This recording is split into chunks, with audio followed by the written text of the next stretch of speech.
Welcome, ladies and gentlemen, to yet another episode of the MMA Show. Thank you so much, guys, for tuning in once again. I truly appreciate you if you're coming back. If you are new, well, welcome. Hope you guys enjoy the content. You know, it's mainly MMA, UFC, boxing, fighting news, and current events and stuff like that. So I mainly break down UFC cards and I make predictions and stuff like that. Your boy did good this last weekend, not gonna lie. Predictions wise, I probably went 4-1. The only one that I lost was the Chris Weidman prediction. I thought he was gonna win, but he lost. But other than that, I was on fire. I picked Chito Vera, I picked Zhang Wei Li, and I picked Sean O'Malley to win. So, give me my money, bro. I did have I did have some money that I bet, but it was a parlay, dude. So as soon as Chris Weidman lost, I was like, fuck, there goes my parlay, dude. But it's all good, baby. It's all good in the hood. You know what I mean? We are just betting for fun. We're not betting because we are addicted. But we do have to talk about it because, I mean, the fights were absolutely awesome. A lot of decisions. I mean, Sean O'Malley was the only KO of the night, at least of the main event. And, you know, other than that, they were all decisions. So not super awesome, right, for, as far as, like, viewing-wise. And I know the casuals, you know, they just want to see KOs and stuff like that. So it's good on both. Like Zhang Wei Li and Amanda Lemos fight, like that was straight up fucking savagery for 5 rounds. Like just, and I can appreciate that. People can appreciate that because they know what it takes to fucking go 5 rounds like that, dude. And they know, like, yeah, some knocking someone out in the first, second round, it's cool and it's gonna get views and shit like that. But defending a title like that with everything you've trained to go 5 rounds, and you actually go 5 rounds, and you go into the deep waters, and it's not easy. So I hope people appreciate that a little more, and they're just not saying, oh, you know, boring fight, you know, blah blah blah. But I thought the fights were pretty good. I mean, so I guess let me start off then with the Chris Weidman one, right? So unfortunately, it didn't go his way. Tavares, you know, just kept grilling his legs. I don't know. At one point, they showed in the broadcast his leg and how it was getting, you know, really red because of all the leg kicks. I don't know if that was the leg that he broke. I must have missed that on the broadcast, but I was cringing the whole time, dude. I was like, oh no, I hope he doesn't fucking, like, I was just waiting for that moment for the leg to just snap. I don't know exactly what he has. Like, did he get some metal plates or something like that? Because if he did, then it might be harder to break it, right? But I don't know, bro. It's it might be. It was tough to see, honestly. I was like, oh, I was just cringing the whole time, and I'm sure people had the same type of reaction because there was a lot of emphasis on his leg this week. So, you know, tough loss for him. Hopefully, he's able to, you know, kind of come back and reinstate the situation a little bit. Like, hopefully, he gets more wins and is able to do a title run. That would be awesome to see Chris Weidman back in action. Other than that, I mean, I don't know. I was really surprised by Tavares. I picked Chris Weidman to win because when I look at the guys' records, right, the last couple of fights that each of them had, Tavares was on like a 3-fight losing streak. So I was like, well, might not be good to pick this guy, but you know, he got it done. Good for him against a former champ like Chris. That's a great thing to do. You know, now he can go into fight some higher guys and then hopefully get higher in the division. So that would be. Oh yeah, sorry. One more fight I forgot to mention that I took the dub on was Ian Gary. I also picked him to win. So I'll talk about that here in a sec. So yeah, I was okay. So let's see. I was O'Malley, Whaley, Ian Gary, Chito Vera, and then Chris Weidman. So I was 4-1 on my predictions. So 90% success, baby. What's up? If I would have done a parlay, if I would have not done a parlay, I probably would have made more money. But honestly, I did a parlay and then I had a couple other, you know, side bets here and there. But Yeah, the parlay fucked me. Honestly, the parlay just fucked me. And it was the first fight too. I was like, fuck, dude. At least let me get a couple. Let me get excited. Wins the first couple of fights and then fuck it up at the end. But nah, it was the very first fight that I was like, this parlay is fucked. Some guy I saw on DraftKings because they put it on the UFC broadcast whenever someone makes like a huge bet. By the way, there's someone mowing a lawn outside. Right, I see them right there. So hopefully that's not too loud in the microphone. But they show in the UFC when someone makes like a big bet, and some guy put 28,000 on Sterling. Sorry for that, dude. Another guy I think put like 20 something thousand in Amanda Lemos, and I get it. I mean, you want to bet against the underdog from time to time because if they do win, they make fucking savage money. But yeah, it's just unfortunate. I would never. I wish I could just bet $28,000. Imagine, dude. Holy fuck, that would be insane, dude. Like, how much money do you have to have in order to just place a $28,000 bet and say, fuck it, it's not gonna hurt me? Jeez. I mean, for me to do that, I would have to be making like at least 10 mil like a year, 10 mil a year, because I want 28,000 to be just like a small fraction that I'm like, pocket change, right? So, whoever did that was probably balling. I don't know. It was probably Drake, fucking Drake curse. But yeah, man, Chris Weidman unfortunately did not go his way. And all right, we can move on to the Cheeto Vera fight. I was expecting more from Cheeto, if I'm not mistaken. If I gotta be honest with you guys, I think Cheeto has a lot of more potential that he kind of his last two fights just for whatever reason is not using. And I talked about it in my last episode too, and how I think for him it's more of like a mental thing, right? And I think he came out and said it. He was in the JRE, and he said it that he was just mentally wasn't there. He got the win this fight.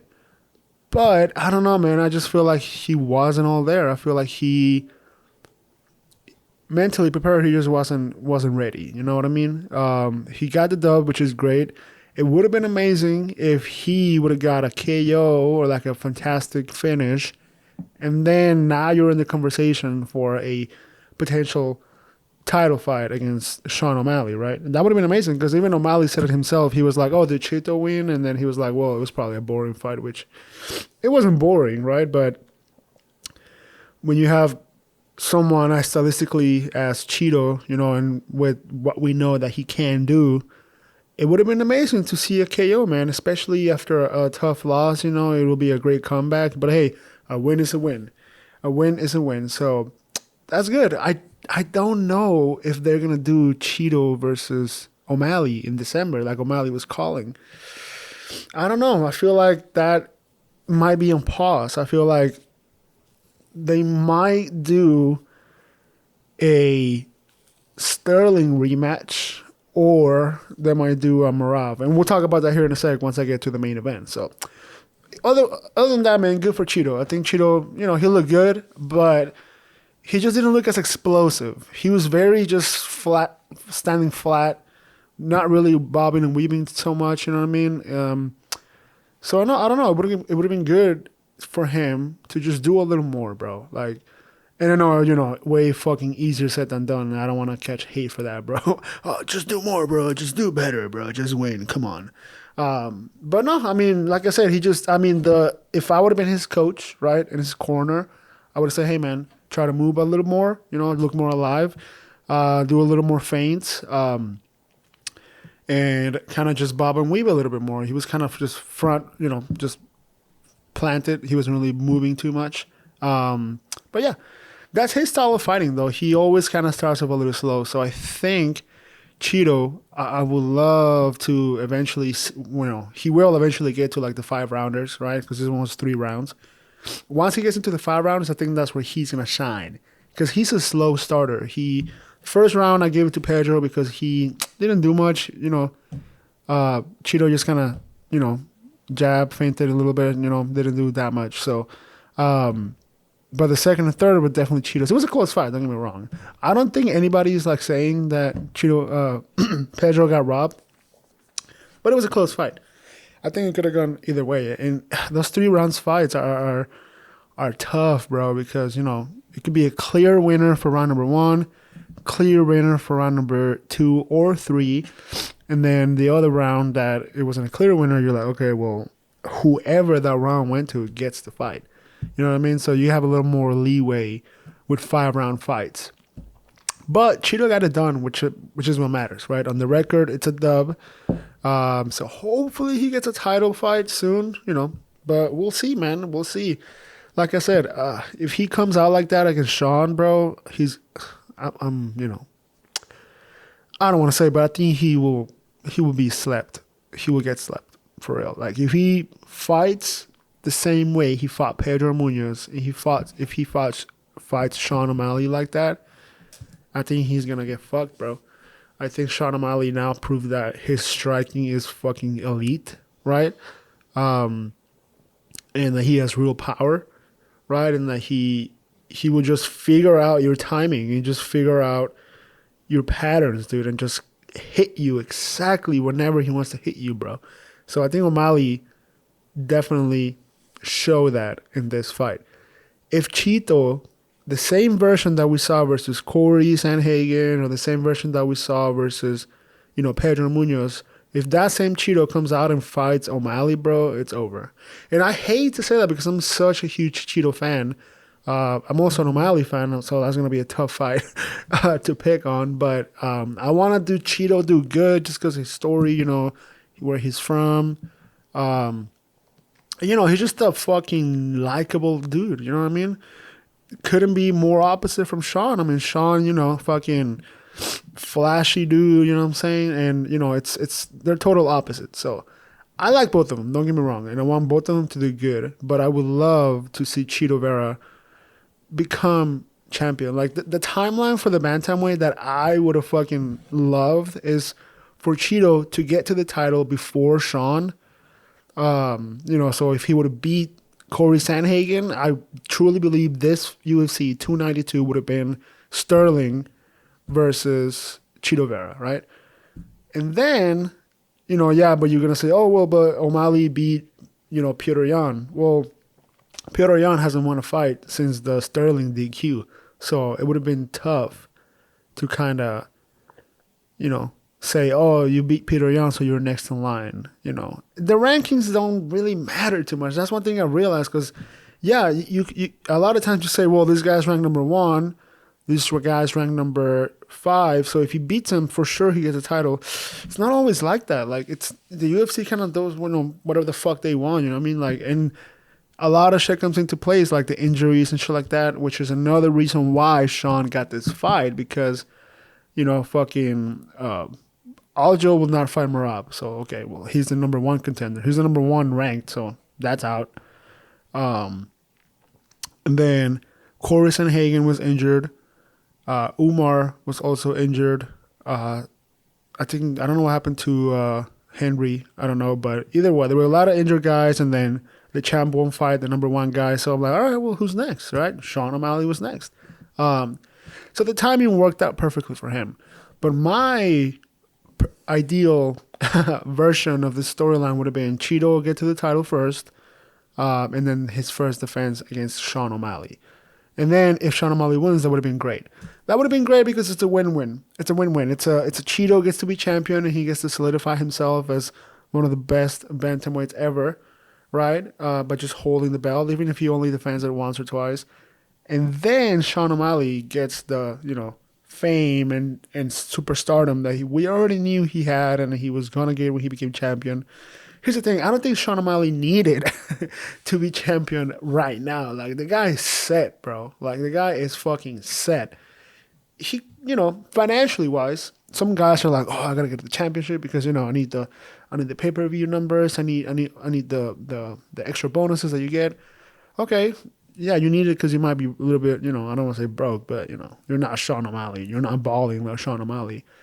So as far as need, financial, Sean could have definitely waited out another year.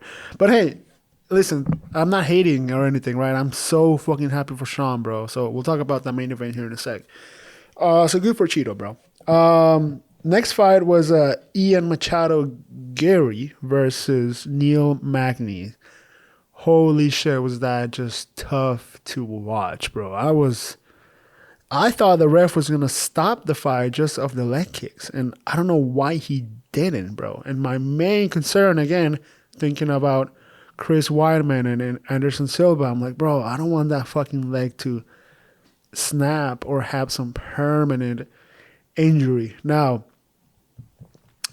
the one knock on Ian, right?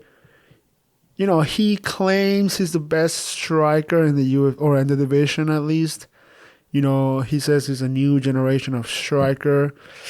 I don't know about that, bro. He threw a lot of stuff that just didn't land, right? Like, yeah, if you would have landed more shit, then maybe you can say that.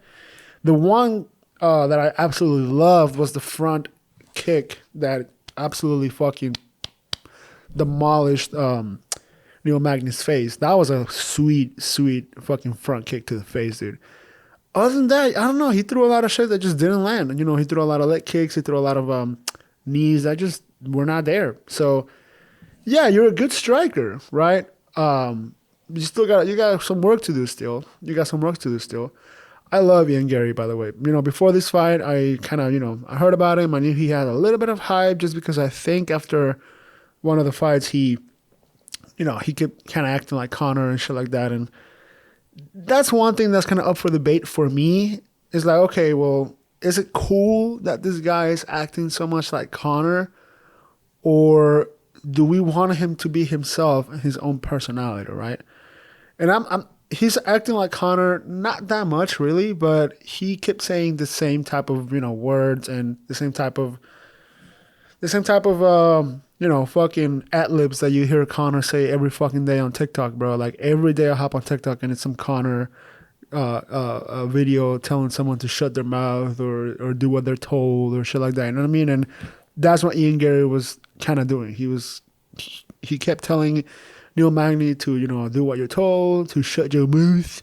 Shut your fucking mouth. You know what I mean? And I don't know, it's just, I get it. You're trying to capitalize off of, a little bit of the wave that Conor did, but, maybe do your own thing. You know what I mean? Like, and I don't know, he has to get a little bit better on the mic as far as, hold on. Compared to Conor, this is what I'm doing. Compared to Conor, Conor is the absolute fucking GOAT of trash talk and just doing one-liner fucking viral moments. You know what I mean?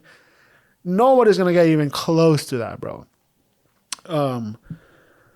So Ian, obviously he's not Conor, right? Which is fine. It's no knock on him, but that's what I got to find out about the MMA community. So please, guys, let me know. How do you feel about Ian kind of trying to act like Conor? Do you want him to kind of develop his own kind of style, his own kind of insults and trash talk, or do you want to just go and do the same shit that Conor was doing? And it's exactly the same words, which is my issue. He's telling the same type of shit that Conor was saying, the same accent too. Doesn't quite sound like Conor. Like, I don't know, whenever Conor would shit, like, like the one that I did, like, shut your mouth. When he says shit like that, it's something about his accent that's so catchy, bro. And I just want to hear it over and over. And I'm a sucker for good accents, by the way. Every time I'm watching like a movie or something and I hear like a good British accent, I'm like, yeah, fuck yeah. You know what I mean? But whenever Conor talked, bro, it was like, oh my God, I can hear this guy talk for fucking hours, dude. His accent it's amazing. Ian doesn't really quite have that, I feel like. Again, I'm not saying he should be like McGregor or he has to be like McGregor. I'm kind of saying, how are we on that? Like, are we okay with that? Because usually, I would imagine that if a guy tries to come out and, act exactly like Conor, you know what I mean? It's kind of cringy. Even more if the guy gets demolished. Like that one guy, I don't know what league it was, but it was like a famous clip going around of a guy trying to act like Conor, kind of like, the Wish.com Conor. He had like similar tattoos, and during the press conference, he's doing the same thing. He's going like, you know what I mean? So, and then that guy got fucking slept on, bro. So he became a meme, right? If Ian Gary comes out acting like Connor, saying the same type of shit, and then he gets slept on, bro. I don't know. It's a bad look. So that's why I'm kind of rooting towards the side of, hey, man, just kind of, do your own thing, stay in your lane, you know what I mean? Kind of, you don't have to act so much like Connor. But the kid's fucking talented, that's for sure. That's one thing. The kid is absolutely talented. Now, that's my one knock on him is he couldn't really finish Neil Magny. Neil Magny had one leg. He wasn't really throwing anything, bro. He was just covering up. And I feel like another more elite striker or wrestler could have taken out Neil Magny with one leg and not doing absolutely nothing. Like zero offensive, attacks. Like I feel like a more elite striker and grappler could have taken him out 100%. 100%. So, one thing that Ian can say, which I don't know if he did say, he did say like it's a complete domination. 3 rounds was a complete domination, which is cool to say. Like yeah, I dominated this guy, but I don't know. I feel like he could have definitely taken him out earlier, and he just couldn't. He tried, but he couldn't. So that's one knock on him, right? That okay, you could have finished this guy with one leg. But other than that, I mean, he fucking fought great, amazingly. He fought perfect. You know what I mean? For Neil, it's unfortunate, but the reason why he got shit on so bad is because he was not really good at fighting southpaw. So he would switch. He couldn't do anything. He was completely useless. He was getting his leg beat, right? If he was on his normal stance.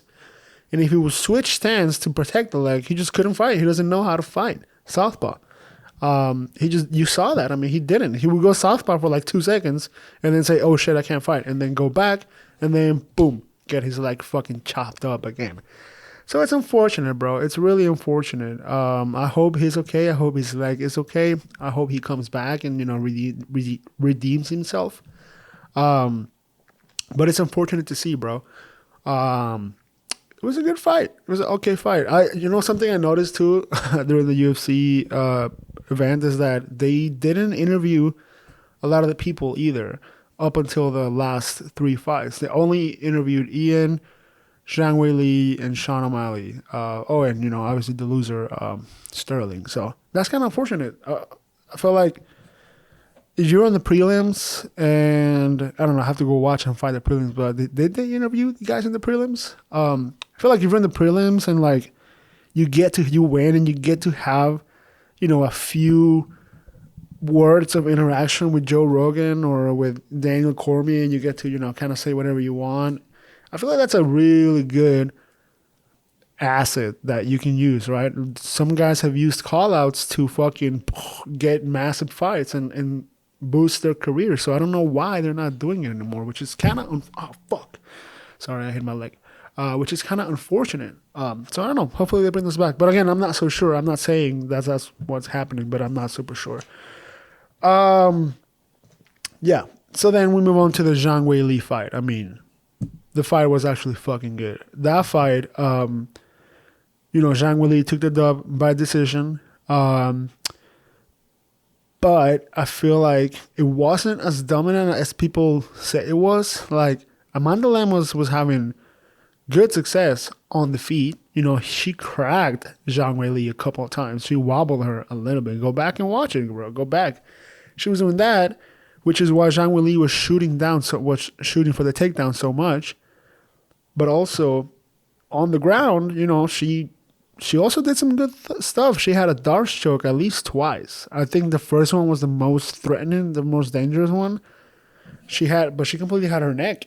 You know what I mean? And the only thing that she didn't do was get the legs, which is why Zhang Weili was able to get out. Other than that, I mean, it was a complete domination by Zhang Weili. And again, not domination. If you exclude those couple of things that Amanda Lemos did, then yeah, it was a domination by Zhang Weili. But she fucking, Amanda can fucking crack, bro. That's the thing. And I mean, shout out to Zhang Weili for having a chin. I would think that after the Rose knockout, her chin would kind of give out a little more. But she got cracked a couple of times, dude, and she was there. She never, panicked. That's another thing that she did amazingly, bro. And, I've been saying this. Zhang Weili is the pound for pound best women's probably ever. I mean, fuck, dude. You want to talk about Ronda, you want to talk about Amanda Nunes, Shevchenko, fucking, I don't know, bro. Zhang Weili just such a fucking little beast. Maybe we can hold on a little bit on saying the best pound for pound woman's ever. Right now, she definitely is the best pound for pound. I mean, over whoever you want. I will take her over Shevchenko, which is tough because I'm a huge fan of Shevchenko, and I definitely put her over someone like Juliana Pena or, obviously Rose. Definitely Zhang Weili right now is the GOAT. Ever, though, let's wait and see. She's gonna get there. If she defends her title a few more times, she's definitely gonna be the best woman fighter ever. But shout out to her, bro. She absolutely demolished Lemos. Again, other than the small little things. Yeah, I mean, it was a good fight. And again, right here, up to this point, I'm 3-1, right? And then the next fight, Suga versus Sterling, I'm 4-1. So if you ever want to play some bets, go with my picks. I'm not responsible if you lose all your net worth, but go with my picks. Yeah. So the Sterling and the Suga fight, bro. The one thing is that I guarantee you, Sterling is gonna want a rematch. I watched the interview after. He said he had to think about it. I guarantee you, he's gonna get a rematch. He's gonna want to get a rematch. I don't know if he's gonna get it, but he's gonna want it. And his one excuse for getting the rematch, like his one selling point, is that he won the first round. I think all judges had him won the first round. Mind you, it was a very uneventful round. Nobody did shit. The only reason why he got the round is because he threw a couple more leg kicks, and then at the end of the round, he grappled a little more, and then in the clinch, he hit Sean maybe 2 times with the weighty little punch. Nothing really too bad. But that's his only knock. He's gonna say, "Hey man, I won the first round. I got caught. Please give me a rematch." He could make the excuse that the fight was gonna be like the first Leon, not the first, the second Leon versus Usman fight, right? Where it was a complete domination by Usman, and then just any moment of the fight, pop, get caught, right? Obviously, for Usman, it happened on the last round with fucking 20 seconds left. And then for Sterling, it happened in the second round, right? So he has that excuse, right? He says, hey, well, we don't know how the fight could have played out. I could have, outstruck him. I could have out-grappled him for 4 straight rounds. And then I just get clipped once, right? So he has that excuse. He has that selling point, which he could use, right? But other than that, man, I don't know who the fuck will want to see that rematch. I don't think it does great pay-per-view numbers. I don't think it'll be a main event. I think if anything, it'll be a co-main event. I don't know why, bro. I just feel bad that Aljo is just so hated. He's just so hated, bro. I don't know why. I like the guy, dude. He's a nice guy. He's a damn good fighter. But I don't know. He gets so much fucking hate. So for that reason, I doubt he's gonna get the rematch, because Dana White or the UFC is gonna say, okay, well, how the fuck can we make more money, right? Sean O'Malley versus Chito Vera or someone like Marav, you know what I mean? Or the Aljo rematch. Now, you heard me say last week that there should be. And I think, it's not like a written rule, but it's kind of like a verbally agreed rule that a dominant champion that has defended his belt multiple times should probably get an immediate rematch, right? It happened to Izzy, it happened to fucking Usman, and a bunch of champions that fall out, that lose one fight after defending their title multiple fights, get an immediate rematch, right? Amanda Nunes. So, I don't know. It seems like that rule doesn't apply whenever there's someone like a Sean O'Malley or a Conor McGregor involved, right? Conor didn't get the Jose Aldo immediate rematch, right? Conor didn't get the Eddie Alvarez immediate rematch. And these guys were dominant champs, dude. So, you know, Dana White wants to talk about, no, there's no Dana White privilege, but why did you not give Aljo the immediate rematch? It would have, I'll tell you what, it would have been a much different fight for sure. I think statistically, if we've seen rematches, right, there's oftentimes they're completely different than the first fight. Completely different, right? I can give you a ton of examples. I can give you, most recent one, I can give you Usman versus Leon, Izzy versus Alex, you know what I mean? Juliana Pena versus Amanda Nunes. There's a lot of situations where the rematch doesn't really go as the first one, right? Because people adapt and people make changes, right? So they're two completely different fighters going in that second fight.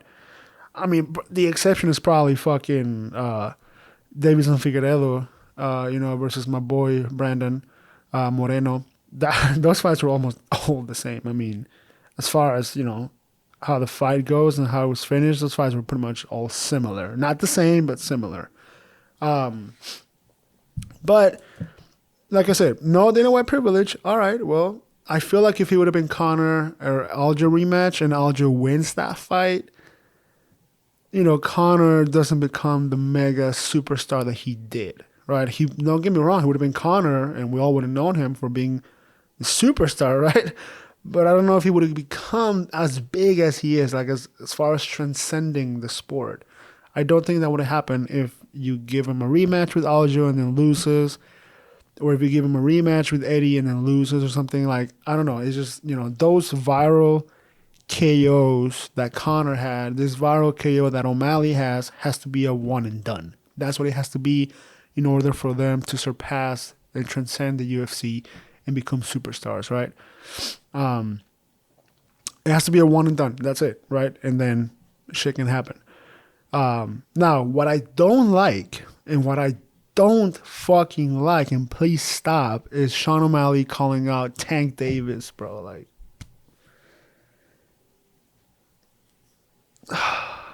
just no.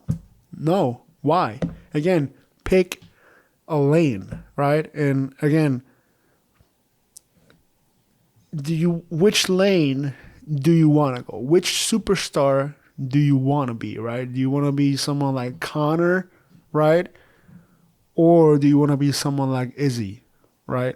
Or, yeah, Izzy's the perfect example, right? Because he becomes champ, right? Greedy, I don't want to say greedy, but greedy people, yeah, let's say fucking greedy. Greedy and people that just want more and they want to be the fucking richest person in the fucking world and all they care about is money. People like that will become UFC champs and then call out,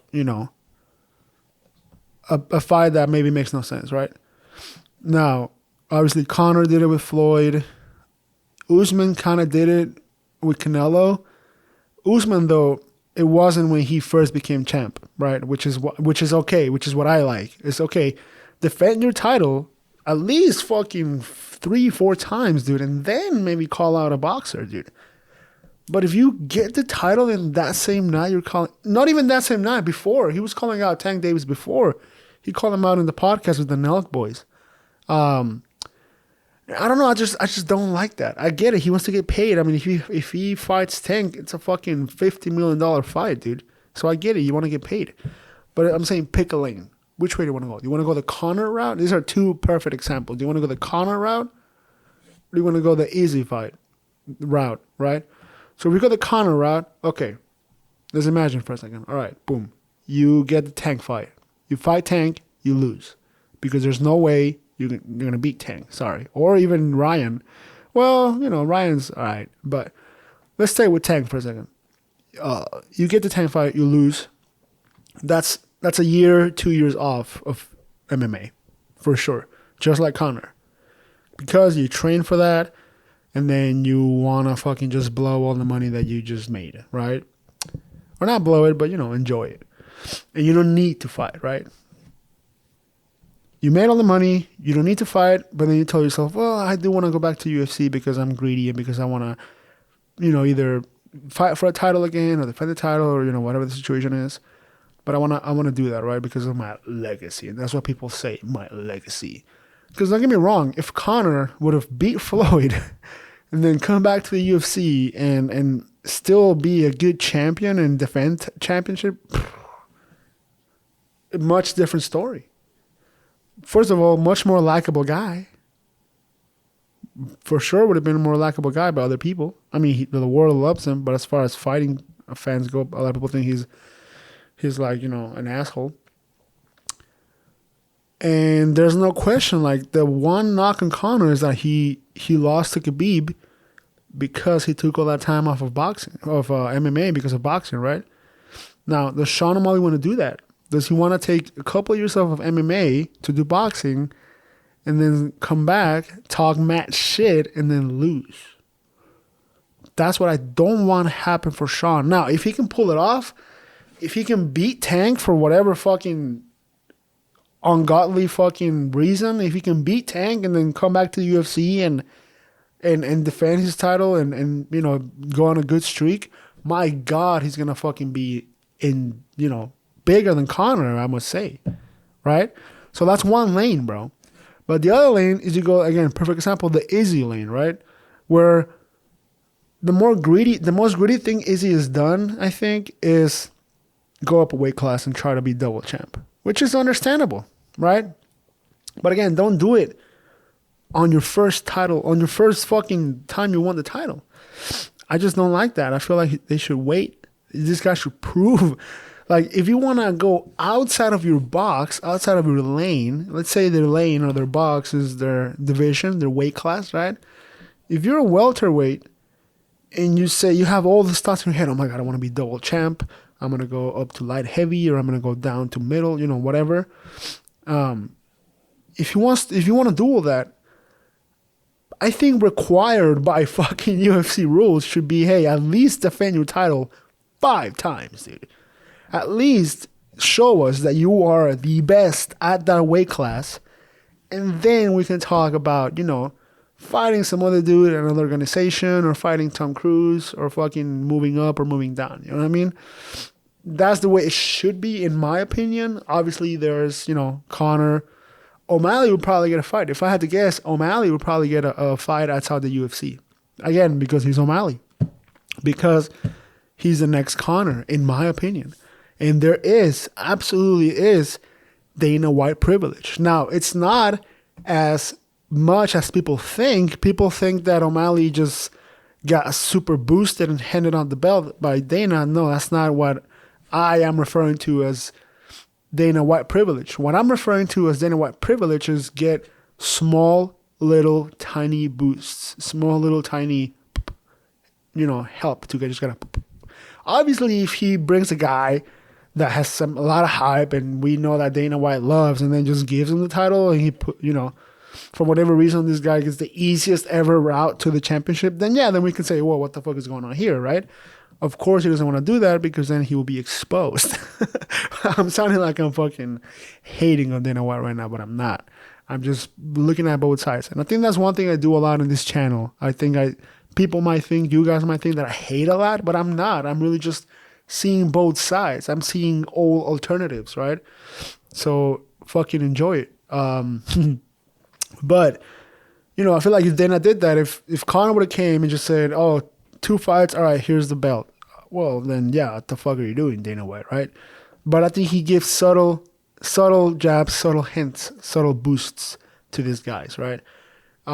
O'Malley, I think for sure will fight outside the UFC following the Conor route.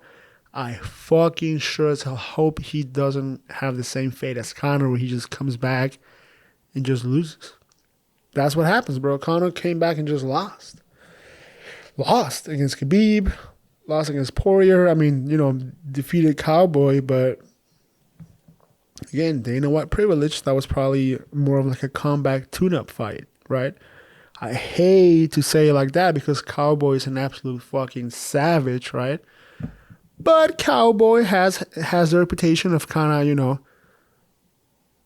being a company man and just fighting whoever, whenever, for whatever amount of money. You know what I mean? By the way, Cowboy is a fucking savage. I'm a huge fan, right? I don't want to take anything away from him or his career. But, obviously Conor didn't come back and fought Justin Gaethje or Dustin Poirier or Khabib for that matter, right? He came back and fought. Well, Khabib was retired, but you know what the fuck I'm talking about. So yeah, I mean, it was a good night of fights. You know, that's what I wrote down here. All the fights that happened. Your boy was 4-1. You know, if my parlay would have hit, I would have fucking gone to Vegas and fucking gamble on my money away. Nah, I'm just kidding. I don't bet that much, guys. I bet a little bit. Like, I'll be honest. I'll be upfront with you guys. From my first parlay, I bet I think it was like $50, and I would have made like a couple hundred, which to me that's good.